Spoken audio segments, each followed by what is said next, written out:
Fish seem to have captured all the headlines, but does the EU's draft withdrawal agreement also point to a climb down on EU immigration, with the prospect of EU citizens who arrived during the transition period having the same rights as those who came before? Confused? Well, here's Emma Vardy with a helpful guide to what our immigration policy might look like after Brexit. The freedom for EU citizens to come and live in the UK was always one of the most fiercely debated aspects of Brexit.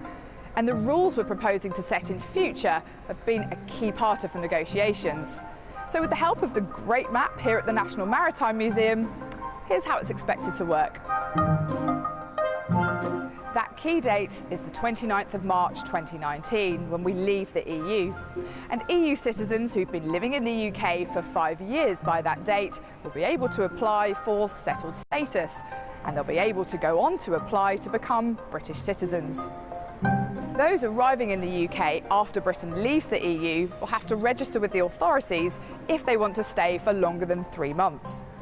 For around 2 years after Brexit, during the transition period, EU citizens who arrive in the UK will also be able to apply for settled status once they've been here for 5 years. It means the free movement of people is effectively set to continue during that 2-year period after we leave the EU. But how will the rules change in future if British citizens want to visit Europe? The UK government wants to keep visa-free travel for EU citizens to the UK after Brexit and is hoping this will be reciprocated.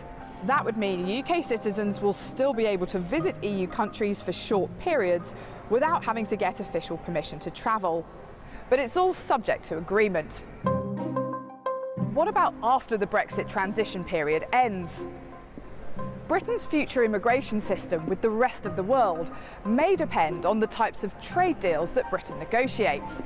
Any trade deals with countries outside the EU may also come with demands to increase the availability of visas for citizens of that country.